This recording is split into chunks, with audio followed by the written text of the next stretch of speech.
The Railway Children Story Introduction. The change in their lives comes very suddenly. One minute they are all a happy family with everything that they want. The next minute, father has to go away, on business, mother says. But her face is white and the children know that it's bad news. They have to leave their nice home in London and go and live in a little house in the country. They are poor now, mother says. She tries to sound happy, but her eyes are sad and worried. Roberta, Peter, and Phyllis also worry about father, but no one can be sad all the time. A new life is beginning with adventures around every corner. And there, down the hill from their new house, is the railway with its shining lines leading all the way back to London, and the black mouth of the tunnel, where trains come screaming out of the darkness like great wild animals. Back to contents. Chapter 1. The Beginning of Things. They were not railway children at the beginning. They lived with their father and mother in London. There were 3 of them. Roberta, she was always called Bobby and was the oldest. Next came Peter, who wanted to be an engineer when he grew up. And the youngest was Phyllis, who was always trying to be good. Mother was almost always at home, ready to play with the children or to read to them. And she wrote stories, then read them to the children after tea. These 3 lucky children had everything that they needed. Pretty clothes, a warm house, and lots of toys. They also had a wonderful father who was never angry and always ready to play a game. Illustration of Bobby, Peter, and Phyllis enjoying a book together, representing the characters from The Railway Children by Edith Nesbit. There were 3 of them, Bobby, Peter, and Phyllis. They were very happy. But they did not know how happy until their life in London was over, and they had to live a very different life indeed. The awful change came suddenly. It was Peter's birthday and he was 10 years old. Among his presents was a toy steam engine, and it quickly became Peter's favorite toy. But after 3 days the engine went bang. Peter was very unhappy about his broken toy. The others said he cried, but Peter said his eyes were red because he had a cold. When father came home that day, Peter told him the sad story about his engine, and father looked at it very carefully. Mother and the children waited. Illustration of Peter showing his broken toy steam engine to his father, while Bobby and Phyllis watch, from The Railway Children by Edith Nesbit. Father looked at the toy steam engine very carefully. "Is there no hope?" said Peter. "Of course there's hope," said father, smiling. "I'll mend it on Saturday and you can all help me." Just then someone knocked at the front door. A few moments later Ruth, the maid, came in. "There are 2 gentlemen to see you," she said to father. "Now who can they be?" said father. "Try to be quick, dear," said his wife. "It's nearly time for the children to go to bed." But the 2 men stayed and stayed. Father's voice got louder and louder in the next room, but the children and mother could not hear what was said. Then Ruth came back and spoke to mother. "He wants you to go in, ma'am," she said. "I think he's had bad news. Be ready for the worst." Mother went into the next room and there was more talking. Soon after, the children heard Ruth call a taxi, then there was the sound of feet going outside and down the steps. Mother came back and her face was white. "It's time to go to bed," she said to the children. "Ruth will take you upstairs." "But, father," began Phyllis. "Father's had to go away on business," said mother. "Now go to bed, darlings." Bobby whispered, "It wasn't bad news, was it?" "No, darling," said mother. "I can't tell you anything tonight. Please go now." Mother went out early the next morning, and it was nearly 7 o'clock before she came home. She looked ill and tired, and the children asked her no questions. Mother drank a cup of tea, then she said, "Now, my darlings, I want to tell you something. Those men did bring bad news last night. Father will be away for some time and I'm very worried." "Is it something to do with the government?" asked Bobby. The children knew that father worked in a government office. "Yes," said mother. "Now don't ask me any more questions about it. Will you promise me that?" The children promised. Everything was horrible for some weeks. Mother was nearly always out. Ruth the maid went away. Then mother went to bed for 2 days, and the children wondered if the world was coming to an end. One morning mother came down to breakfast. Her face was very white but she tried to smile. "We have to leave our house in London," she said. "We're going to live in the country in a dear little white house near a railway line. I know you'll love it." A busy week followed, packing everything up in boxes. The children almost enjoyed the excitement. "We can't take everything," mother told them. "Just the necessary things. We have to play being poor for a while." On their last night in the house, Peter had to sleep on the floor, which he enjoyed very much. "I like moving," he said. "I don't," said mother, laughing. Bobby saw her face when she turned away. "Oh, mother," she thought. "How brave you are. How I love you." Next day they went to the railway station and got on a train. At first they enjoyed looking out of the windows, but then they became sleepy. Later Mother woke them. "Wake up, dears," she said. "We're there." There were no taxis, and a man with a cart took their boxes. The children and Mother walked behind the cart. Illustration of a family walking behind a cart carrying their belongings to a new home in the countryside, from The Railway Children by Edith Nesbit. A man with a cart took their boxes. Along a dark, dirty road which seemed to go across the fields. After a while, a shape appeared in the darkness. "There's the house," said Mother. The cart went along by the garden wall and round to the back door. There were no lights in any of the windows. "Where's Mrs. Viney?" said Mother. "Who's she?" asked Bobby. "A woman from the village. I asked her to clean the place and make our supper," said Mother. "Your train was late," said the man with the cart. "She's probably gone home." "But she has the key," said Mother. "It'll be under the doorstep," said the man. "You want to look?" "Yes, here it is." They went inside the dark house. There was a large kitchen with a stone floor, but there was no fire and the room was cold. There was a candle on the table and the man lit it. Then a noise seemed to come from inside the walls of the house. It sounded like small animals running up and down. Then the cartman went away and shut the door. Immediately the candle went out. "Oh, I wish we hadn't come," said Phyllis. Illustration of a man lighting a candle as the family looks on in their new countryside home, from The Railway Children by Edith Nesbit. There was a candle on the table and the man lit it. Back to contents. Chapter 2, Peter and the Coal. "You've often wanted something to happen," said Mother, lighting the candle again. "And now it has. This is an adventure, isn't it? I told Mrs. Viney to leave our supper ready. I suppose she's put it in the other room. Let's go and see." They looked in the other room but found no supper. "What a horrible woman," said Mother. "She's taken the money but got us nothing to eat at all." "Then we can't have any supper," said Phyllis, unhappily. "Yes, we can," said Mother. "We can unpack one of the boxes.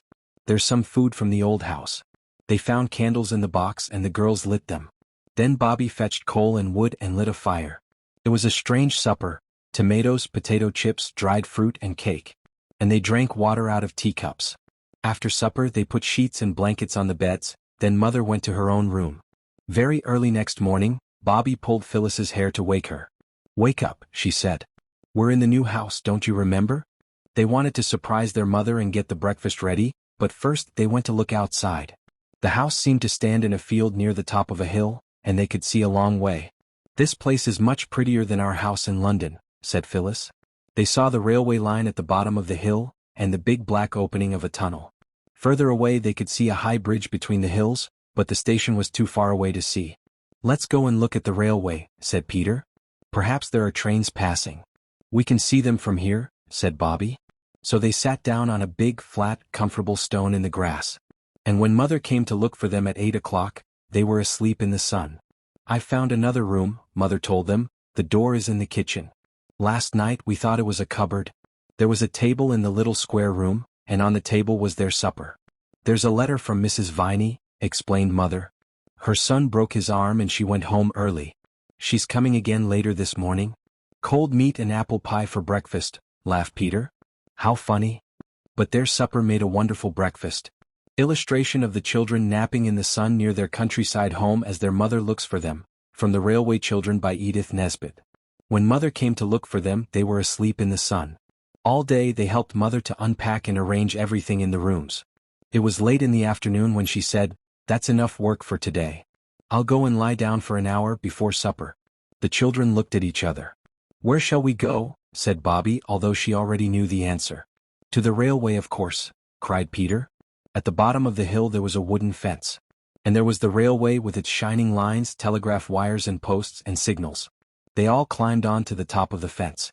Suddenly they heard a noise which grew louder every second. They looked along the line towards the dark opening of the tunnel.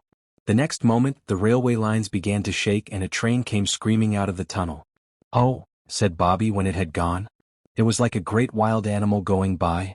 "It was very exciting," said Peter. "I wonder if it was going to London," said Bobby. "London is where Father is." "Let's go down to the station and find out," said Peter.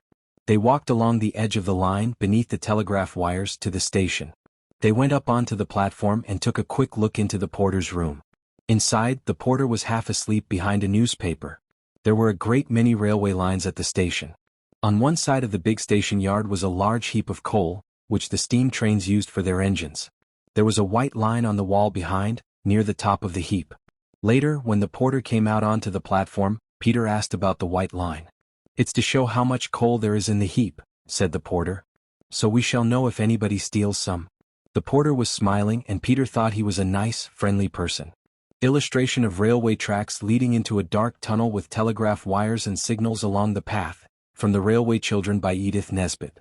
And there was the railway with its shining lines, telegraph wires and posts and signals. And so the days passed. The children did not go to school now, and Mother spent every day in her room writing stories. Sometimes she managed to sell a story to a magazine, and then there were cakes for tea. The children did not forget their father, but they did not talk about him much, because they knew that Mother was unhappy. Several times she had told them that they were poor now. But it was difficult to believe this because there was always enough to eat and they wore the same nice clothes. But then there were 3 wet days when the rain came down and it was very cold. "Can we light a fire?" asked Bobby. "We can't have fires in June," said Mother. "Coal is very expensive." After tea, Peter told his sisters, "I have an idea. I'll tell you about it later when I know if it's a good one." And 2 nights later, Peter said to the girls, "Come and help me." On the hill just above the station there were some big stones in the grass. Between the stones, the girls saw a small heap of coal. "I found it," said Peter. "Help me carry it up to the house." After 3 journeys up the hill, the coal was added to the heap by the back door of the house. The children told nobody. A week later, Mrs. Viney looked at the heap by the back door and said, "There's more coal here than I thought there was." The children laughed silently and said nothing. But then came the awful night when the station master was waiting for Peter in the station yard. He watched Peter climb onto the large heap of coal by the wall and start to fill a bag. "Now I've caught you, you young thief," shouted the station master. And he took hold of Peter's coat. Illustration of Peter being caught by the station master while taking coal from the heap, a dramatic scene from The Railway Children by Edith Nesbit. "Now I've caught you, you young thief." "I'm not a thief," said Peter, but he did not sound very sure about it. "You're coming with me to the station," said the station master. "Oh no," cried a voice from the darkness. "Not the police station," cried another voice. "No, the railway station," said the man, surprised to hear more voices. "How many of you are there?" Bobby and Phyllis stepped out of the darkness. "We did it too," Bobby told the station master. "We helped carry the coal away and we knew where Peter was getting it." "No, you didn't," said Peter angrily. "It was my idea." "We did know," said Bobby. "We pretended we didn't, but we did." The station master looked at them. "You're from the White House on the hill," he said. "Why are you stealing coal?" "I didn't think it was stealing," said Peter. "There's so much coal here. I took some from the middle of the heap and I thought nobody would mind. And Mother says we're too poor to have a fire, but there were always fires at our other house and—" "Don't," Bobby whispered to Peter. There was a silence and the station master thought for a minute. Then he said to Peter, "I won't do anything this time. But remember, this coal belongs to the railway and even from the middle of the heap, it's still stealing." And the children knew he was right. Back to content. Chapter 3, The Old Gentleman. The children could not keep away from the railway and they soon got to know the trains that passed by. There was the 9.15 and the 10.07, and the midnight train that sometimes woke them from their dreams. One morning they were sitting on the fence, waiting for the 9.15, when Phyllis said, "It's going to London, where Father is. Let's all wave as it goes by. Perhaps it's a magic train and it can take our love to Father." So when the 9.15 came screaming out of the tunnel, the 3 children waved. And a hand waved back. It was holding a newspaper and it belonged to an old gentleman. The old gentleman traveled on the 9.15 every day. He had white hair and looked very nice, and soon they were waving to him every morning. They pretended he knew Father, and that he was taking their love to him. Illustration of a friendly old gentleman waving a newspaper from a train window, a memorable moment from The Railway Children by Edith Nesbit. And a hand waved back. At first they did not visit the station. After the trouble with the coal, Peter was afraid of seeing the station master again. But then he did see him on the road to the village one day. "Good morning," said the station master in a friendly way. "Gee, good morning," said Peter. "I haven't seen you at the station recently," said the station master. "After the trouble with the coal," began Peter. "That's over and forgotten now," said the station master. "You come to the station when you like." "Oh, thank you," said Peter. Illustration of the Railway Children happily spending time with the friendly porter in his room, from The Railway Children by Edith Nesbit. They spent a happy 2 hours with the porter. And the 3 children went the very same day. They spent a happy 2 hours with the porter, a nice friendly man called Perks, who answered all their questions about trains and railways. The next day Mother stayed in bed because her head ached so badly. She was very hot and would not eat anything, and Mrs. Viney told her to send for Dr. Forrest. So Peter was sent to fetch the doctor. "I expect you want to be nurse," Dr. Forrest said to Bobby after he had seen Mother. "Your mother is ill and must stay in bed. I'll send some medicine for her, but she will need fruit and milk, and some other special things that I'll write down on a piece of paper for you." When the doctor had gone, Bobby showed Mother the piece of paper. Mother tried to laugh. "Impossible," she said. "We can't buy all those things. We're poor, remember?" Later the children talked together. "Mother must have those things," said Bobby. "The doctor said so. How can we get them for her?" "Think, everybody, just as hard as you can." They did think. And later, when Bobby was sitting with Mother, the other two were busy with a white sheet, some black paint, and a paintbrush. The next morning, the 9.15 came out of the tunnel and the old gentleman put down his newspaper, ready to wave at the 3 children. But this morning there was only one child. It was Peter. Peter was showing him the large white sheet that was fixed to the fence. On the sheet were thick black letters that read, "Look out at the station." A lot of people did look out at the station, but they saw nothing strange. But as the train was getting ready to leave, the old gentleman saw Phyllis running towards him. Illustration of Phyllis running to hand a letter to the old gentleman through the train window, a pivotal moment from The Railway Children by Edith Nesbit. "I thought I was going to miss you," Phyllis shouted. "I thought I was going to miss you," she shouted and pushed a letter into his hand through the window as the train moved away. The old gentleman sat back in his seat and opened the letter. This is what he read. "Dear Mister, we do not know your name.